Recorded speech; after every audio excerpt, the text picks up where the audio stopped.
Miniature Market has thousands of board games at discounted prices. Click the direct link below to see all of those discounted games. Hello my friends, today we're on an intergalactic vessel heading towards an uncharted planet where we're going to go on there and we're going to have a cooperative adventure game. Today we're taking a look at Vantage. This is from Stonemaier Games. He's been working on this game for, I don't know, 8+ years. Open world cooperative adventure game. Let me show you how it's played. Now I am going to show you some cards. I am not going to spoil any story. I'm not even going to read to you even one paragraph of story in here, but I'm going to show you what maybe a couple of the cards look like and the different things you're trying to do to help facilitate you understanding how the game works and what you're trying to do. But I'm not going to be spoiling any of the stories or any ways of how I got these cards or anything like that. So here we go.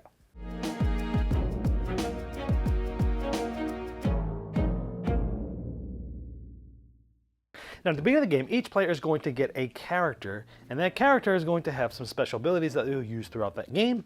You're going to be adding resource cubes to it to trigger some of these abilities, and there's going to be placing dice here as well throughout the game. Now, in the game, players are going to be tracking, because you're cooperatively working together, your health, your morale, and your time. And you don't want any of these to get to 0 because in some difficulties the game will be over, in other difficulties you might have a second chance. Now, over the course of the game, you're trying to complete a specific mission. You'll have a different mission each game, and over the course of the game, players might be able to gain destiny cards, which you're also trying to do. Now, gaining a destiny will pretty much end the game. Finishing a mission may or may not end the game depending on what you choose. So you're trying to finish destinies and missions and quests, which I'll show you in a moment, but you're trying to not let any of these get to 0. And I wanted to point out that the side of the box really intelligently has a lot of these icons of what they mean there. Vantage has 800 interconnected locations and 900 discoverable cards, many that have this beautiful artwork on them. I'm not going to spoil any of the actual story of the game, but I'm going to show you some of the cards here. Now, there's actually 126 different starting locations. I'm just showing you a random card here to look at. Now, what's going to happen is you're going to have a card in front of you, and you're going to be able to describe everyone what you see, and you're going to be able to read this, like "this smells of blooming flowers, greet your nose, particularly that of a lotus." Now, you can't show anybody this card, but you can also tell them what you can do. Hey, should I wander? Should I smell, ask, brew, consume, or pluck? So on your turn, you're going to do one of 3 things usually. A lot of times you're going to be doing one of these location actions. Now, there's actually full books for each of those action types and some other books on top of this as well that I'm not even showing you right now. But depending on what you'll do, somebody will read something from one of the books depending on the type of action you took. And again, on the side of the box, it actually tells you the types of actions that there are. Like this one said wander. That's a move action. Smell, that's a look action. Ask, that's an engage. Brew, that's a help. Consume, that's take. Pluck, that's overpower. So different types of action you can do, and some of them are very specific to here. Because sometimes you might actually be doing a type of action, a specific action that's on your character card, and that might have you read something different. Now, I'm not going to spoil any of the story here, but if you pick one of these location actions, let's just say you said smell, for example.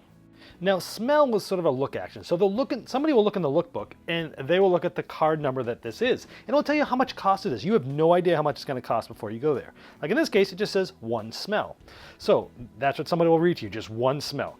Now, some players, you'll start with some skill tokens of this type, and you can spend this for that 1 cost. Other players can help chip in on the cost as well. You get these with different effects throughout the game. However, for every cost that you don't pay, you have to roll some of these challenge dice. So if I didn't pay the 1 cost, I'd have to roll 1 die, but some things cost 4, 5, 6. Sometimes it's variable depending on what's happening in the game. So you'll be rolling these dice. Like in this case, let's say I didn't pay for it, I would roll 1 of these challenge dice. Now, depending on what you roll, different things will happen. For example, if what I rolled was health, a heart like this, sometimes you might be able to place that die on one of your cards, like your character or some other cards I'll show you in just a moment. Now, this, I can only place it here if I took the sort of the move action, which I did not, so I can't place it here. This would allow me to place a star there. We don't have a star, we have health. Star is morality. If this was a star, I could place it here. If what we rolled was the star, we could place it here. And that's good because we're now holding this. It's not going to do anything negative to us. All players will have a lightning bolt. Any player's card that has a lightning bolt, they can decide to take this for you. So if we had a heart, we didn't have a heart anywhere to put it, but somebody else had a lightning bolt with a heart, they can take this for us. Why are we trying to absorb these dice to cards? Well, because if I'm not able to take this, and I'm the red player, I go down in hearts, and you don't want to get to 0 on any 3 of these things, or that could trigger the end of the game. Mostly will, depending on your difficulty level. So you're essentially going to be doing one thing on your turn, then be the next player's turn. Now, we would have then that player, somebody else would have read that paragraph, and sometimes there'll be more choices. Sometimes you'll take another turn. It just depends. Something will happen. You might get more cards, whatever. You're going to be following the story in here. Now, the other things you can do on your turn is instead of doing a location action, which is like this, you can do a depart action. Here you'll see different number of cards you could spend. It's always just one move to move to one of these other locations. So I would get card number 320 if I go east, 385 south, 387 here. Now, sometimes there's nothing there and you can't go there. If it's a star, you don't know. It's going to be hard to get there, so you don't even know what the cost is going to be. It's not just the standard 1 for move. It might be something bigger, but you don't know what it is. And you might say, well, why don't you just go through all these things on here? Well, you can only do one type of action on a specific location card for the entire game. I can't do anything else. I smelled here. I can't do anything else in this game. So that stops you from just like going through the entire card, not going around and exploring. It really helps. So what did some of the other dice do? Well, this would, if we weren't able to put this on a card somewhere, well, I would have lost some time or lost some morale. These do nothing, so that's not bad. These are setbacks. I can either have someone place this, or me, place it on a card if we can, or instead of it going to the challenge, it comes here. And the reason why this is important is there's a certain amount of dice here depending on players. Once this completely clears out, everything refreshes. All the dice get moved back, get pulled off people's cards. Sometimes that will trigger abilities. And it's just like an easy way to keep things flowing and different things triggering without it getting in the way mechanically. Now we talked about missions. Like in this game, we're going to try to have a total of 1 sentient plus 1 per player in your grids or reserves. And if you do, then you read card 1582 in the Book of Secrets, which is one of the books I have not shown you. Why? Well, it's secret. Well, the stuff inside is, at least. There's also a nice spiral-bound book of Vantages, which you will get to peek in at certain spots, which I will not spoil. Now, over the course of the game, you're going to be getting different types of cards. Not the location cards, but some of these vertical cards. Now, all the normal location cards are in order in 3 different big stacks. But all the vertical cards are here, and it actually tells you what's here, 1257 to 1483, so you can find them pretty quickly. Now, your character starts in the middle of your grid, and as you get some of these vertical cards, you're going to be placing them around your grid. Some of them depend on where you place them. Different abilities will trigger everything in its row or column. But as you can see, there's lots of different places to place dice, as I told you, to mitigate things. Sometimes need a certain type of terrain. There's different terrain types, and if someone's taking an action on one of these, like this allows me, when someone's taking a action on one of these terrains, I can take their time or morality or health die here and place it here. So you're taking things for other people. This is another terrain that I could place one here and trigger things. Sometimes you begin taking a card action. So instead of leaving a place or doing a location action, I can do 2 help. I can spend 2 for help, and I can craft into a more advanced item. I'd replace this glass trinket for card 1090, for example, 1091. Like this one says, hey, if I place a time here, I get a cube. I can put it here, and then when placed, gain a cube on each card in this column, for example. So you got a little bit of engine building going on. But there's also an ability I could spend a cube here to re-roll any unplaced time results on dice. So there's all sorts of different ways to mitigate things in this game. So I don't want to go through all the different details of all the cards. I just kind of wanted to show you how things work, how they progress over the game, and the different benefits you're getting at a high level of the different things that you're doing here. Now, some other things I want to point out. Like here, if I take an engage action, I can place a dice here, and I can now get a cube. However, some cards have the lightning bolt with types of actions, and you can kind of talk people into taking certain actions, be like, hey, if you take this action, I can take one of those dice if you want. It won't be that risky, and things like that. Some of these cards are also personal quests, like have a hover tail. If you do, read 1650 in the Book of Secrets, for example. It also gives you spots for dice. I turned it sideways so you could read it here. So that's pretty much the game. I mean, essentially you're taking a location action, you're departing, or you're taking an action on one of your cards. You're trying your best not to have any of these dice get through past other people's cards that might take them for you or yourself, because you want to keep these up because you don't want any of these to get to 0. But at the same time, you're trying to complete missions, goals, destinies, quests, all things like that. At a very high level, that's how the game works. There's a lot more going on with some of the card abilities and how things trigger and combo together, but that gives you a high level of what you're trying to do in the game.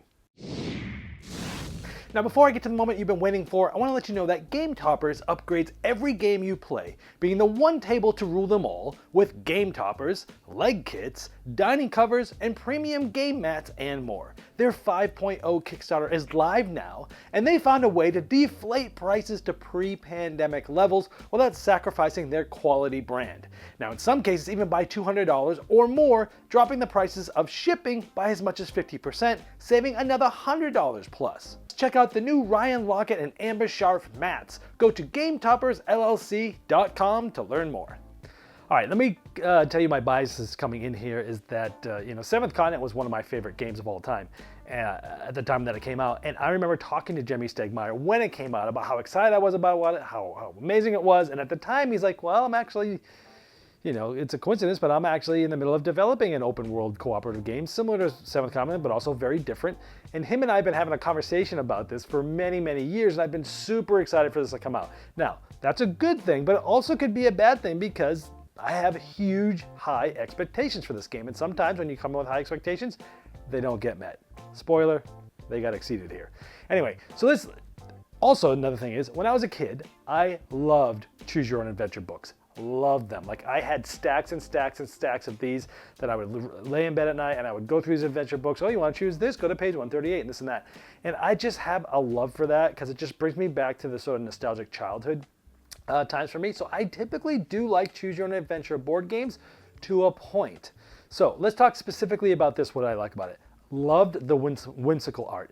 Reminded me of a computer game back in the 90s called Myst. It was one of my favorite games. It was kind of like a puzzly escape room style game, way ahead of its time in both graphics and what you were trying to do. And this game makes you feel like you're in that game Myst a little bit because of the way that the whimsical art in the game, it really draws you into it. And with so many cards, like 900 different cards, like crazy. Like love the art in this game.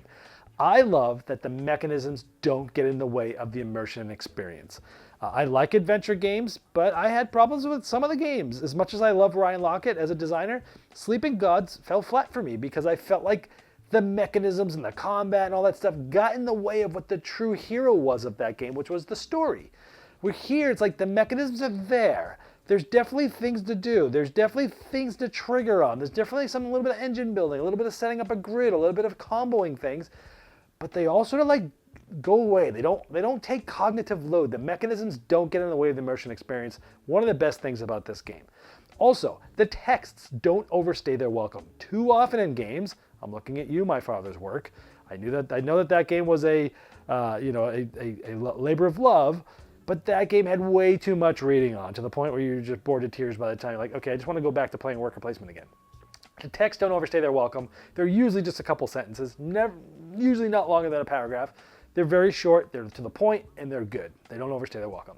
I love mapping out the locations and notes. It encourages you to take notes, like in Seventh Continent or even Time Stories. You're mapping out what goes to what and what goes to what and what do we find over here. Because, when you come back the next game, you can, you might go, oh yeah, I was at that place before. Here we did this, we did that. Maybe we could do something like this. And I like that so you're mapping out your knowledge of the world because it's going to help you in future games. And that's always fun. When I was a kid, there was a game on the Sega Genesis or Sega Master System called, Phantasy Star. You would go down to these dungeons and you'd go around and we actually would map out the entire dungeons and know where everything was so we could fly through them. I love mapping those out again. It brings me back to my nostalgic sort of childhood roots. I love that each location has 6 possible actions. And the huge replayability here is that you can't take another location action that you did this game. I love that. So it's like, I can't just sit on this card and go through all of them. Now I know everything that's on there. It's going to take you at least 6 games of going to that card to figure out everything that card has to offer. And there's 900 cards. Are you kidding me? This game has a ton of replayability, which I know is going to be the first question people ask. Hey, how replayable is it? Yeah, well, there's like 21 different missions. There's 126 different starting locations. Now, granted, if you play with multiple people, you're going to be starting at different locations. But 126 different starting locations. And just because you start somewhere doesn't mean you haven't seen it before. And just because if you map things out doesn't mean you won't see it before. But because you can only do one thing on that card per game, that's what's going to keep this coming back where hey, I've been on this location before. Oh yeah, I did this over there and that happened. Well, what happens if we do this now, right? And it gives the game so much more replayability than you think it would have. It has 800 interconnected locations, 900 discoverable cards. I like that you can use skill tokens and you can actually use them for other players. Oh yeah, we need this. Now, they're hard to get, so you don't want to just use them willy-nilly. You want to use them at the right spot to try to make sure you're not getting to 0 on one of the tracks. I like that some cards are like little escape rooms. I came across a little puzzle where I had to build some things, and I'm not going to go into and spoil it, but there was a card there that was a nice little 15-minute excursion that was an escape room puzzle. And I thought that was really clever. I like that there's flexible endings between the missions and the destinies and getting to 0. You get to the missions, you can say whether the game ends or not. You get to the destiny, well, it ends. You get to 0, well, you might not end. You might, if you think you're close or you're close to something else, you can kind of try to keep going with a little bit of I'm not going into the mechanisms of what you do, but there's a way that you can keep going. Certain action types, you gain challenge cards on the grid cards.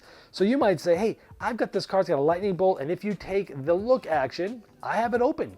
No problem. I could take at least one of those dice here. And it kind of helps people, if I'm going between this and that, sure, I'll take this. I have some backup there. I like that. Sometimes you want to gain those penalty dice to put them on cards, to unlock bonuses, to use cubes. It's like, there's just awesome comboing here too. So like sometimes the penalty dice aren't always bad. Sometimes they help you gain cubes and unlock abilities on other cards and stuff. And this the way that some of those cards interact with each other. Like I showed you that one was like, hey, get a cube here. You get a cube on everything in its column, right? It's really clever. Overall, I'm extremely impressed with this game. The breadth of it, the vastness of it, the replayability of it, as I mentioned before.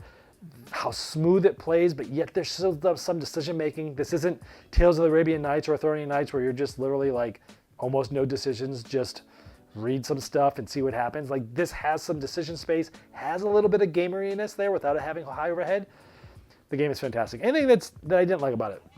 Well, someone might put the card in the wrong spot. It just can happen. And if it does, you're gonna have to go through all the cards to try to find it. It's happened once to me. You can get around that by making sure when you get ready to put the card in, double check the card in front of it and the card in back of it. Just make sure it actually slots between those. Take the extra 3 seconds. It probably shouldn't happen, but it can happen. If it is, you're going to think you've lost a card. You're going to be in a game. You're like, hey, this card's not here. Oh, where is it? Well, it might have been turned the other way because some of the cards, the location cards are even on one side, odd on the other side. Go through all the cards, make sure you didn't miss anything. So it can happen, but just be a little careful. It shouldn't happen. The other thing is, hey, one great thing about this, setup takes like 3 minutes. The bad side of that, and like 7th Continent and other games like this, cleanup is basically your setup because cleanup takes some time. Yeah, I find it fastest to have everyone help, put everyone's cards in one big pile, get them all slotted in order, and just have one person put them all back. So cleanup takes about as much time as setup would take in a normal game. And worse, the more players you have, the more cards are out. So setup is super quick, but you're basically doing the quote-unquote setup time during cleanup. So it's kind of a double-edged sword there. So that's the other negative. But usually you're talking about the experience, and it's a lot easier to kind of be, getting through that as you're cleaning up as it is setting up. But overall, I'm very impressed with this game. I am calling this out as I think this is going to be Stonemaier Games' biggest hobby game hit since Scythe. And no, I don't think any of the Wingspans are considered hobby game hits. So I think this is going to be the biggest hit from a hobby market perspective since Scythe. It's that good. That's Vantage. Because of all this, it's getting a special honor, my highest induction, a saxophone serenade, meaning I'm keeping this big heavy box, which means I've got to find something to get rid of in my collection because I'm one in, one out. Because of that, it's getting a saxophone serenade. Here we go.